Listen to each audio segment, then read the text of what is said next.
Hello everyone, তোমরা সবাই কেমন আছো? আশা করি তোমরা সবাই ভালো আছো। আর আমিও ভালো আছি। ভালো খারাপ সব কিছু নিয়েই জীবন, যেহেতু তো সব কিছু মিলেমিশেই আছি। তো আজকে তোমাদের সাথে নিয়ে আসলাম মেলার ব্লগ। দুটো মেলা একসাথে গেল, তো দুটো মেলার মধ্যে একটা মেলার একটাই ভিডিও করে তোমাদের সাথে শেয়ার করব সবটা।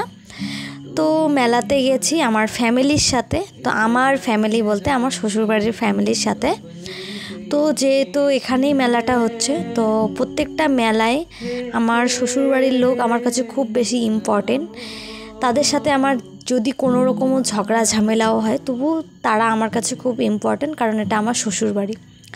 দেখো, নর্মালি বাবার বাড়ির লোকের সঙ্গে আমরা সবাই সবসময় ঘুরি, কারণ বাবার বাড়ির লোকের সঙ্গে সবসময় বন্ডিংটা খুব ভালোই থাকে। কিন্তু মেনলি একটা বউয়ের শ্বশুরবাড়িতে গিয়ে শ্বশুরবাড়ির লোকজনের সাথে মিলে মিশে ঝগড়া করে থাকাটাই হলো সবথেকে ইম্পর্টেন্ট একটা দরকার আর কি। সেখানে ঝগড়া হবে, ঝাঁটি হবে একে অপরকে, কারণ বাবার বাড়ির লোকের সঙ্গেও মনোমালিন্য হয়, এমন না হয় না। হয়তো মামাতো পিস্ততো অনেক ভাই বোনের সাথেও মনোমালিন্য হয়, কিন্তু তার মধ্যে শ্বশুরবাড়ির লোকটা বিয়ের পর সবথেকে বেশি ইম্পর্টেন্ট হয়ে দাঁড়ায়, যেটা আমি এখন বুঝি। তো আরেকটা জিনিস যেটা সবাই হয়তো আমার খুব পছন্দ করে, তো অনেকেই আমাকে পার্সোনালভাবে বলে, অনেকে মেসেজ করে বলে, যারা আমাকে ভালোবাসে আর কি, এই ভিডিও সূত্রে, বা যারা আমাকে একটু অনেক সময় থাকে না যে আমার অনেক ফ্রেন্ড সার্কেল যেহেতু অনেক বড়, তো ফ্রেন্ডের ফ্রেন্ড ওই হিসেবে সবাই আমাকে একটা কথাই বলে যে তুই যে এত সুন্দর করে তোর ফ্যামিলির সাথে ভিডিও করিস, এই জিনিসগুলো আমাদের খুব ভালো লাগে।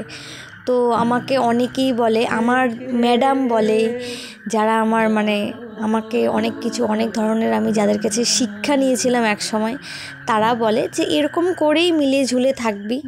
হ্যাঁ, আমাদের মধ্যেও অনেক সময়, হ্যাঁ, আমার ভাই বোনদের যারা আমার ননদ আর কি, ননদ ননাস বা যারা আছে, তাদেরকে যেহেতু আমি দিদি ভাই বোনু এইভাবেই বলে ডাকি, তাদের সঙ্গে আমার কোনো দিনও ঝামেলা বা কোনো কিছুই হয় না। গার্জিয়ানে তো প্রত্যেকটা ফ্যামিলিতে একটু হলেও রেষারেষি থাকে কোনো সময়, কিন্তু সেগুলোকে আমি কোনোদিনও কোনো কিছু মনে করি না। তো আমার কাছে সবসময় এরা ইম্পর্টেন্ট, আর এরা থাকবেই কতদিন, তো আমিও বা এদের সাথে থাকবো কতদিন। তো এক সময় এদেরও ব্যস্ত জীবন হয়ে যাবে, আমারও ব্যস্ত জীবন হয়ে যাবে। তো যতটুকু পারি সময় কাটানোর চেষ্টা করি। আর এখানে দেখো একের পর একজন মাম্মামকে কোলে নিচ্ছে। আর সত্যি বলতে, আমি যদি আমার শ্বশুরবাড়ি থেকে কোথাও যাই, আমার কোলে নেওয়ার জন্য কোনো চিন্তা করতে হয় না। তো এক তো আমার শাশুড়ি মাও কোলে নেয়, তারপর দ্বিতীয়তে তার পাশাপাশি যে আমার ননদরা আছে প্রত্যেকেই মাম্মামকে কোলে নেয়।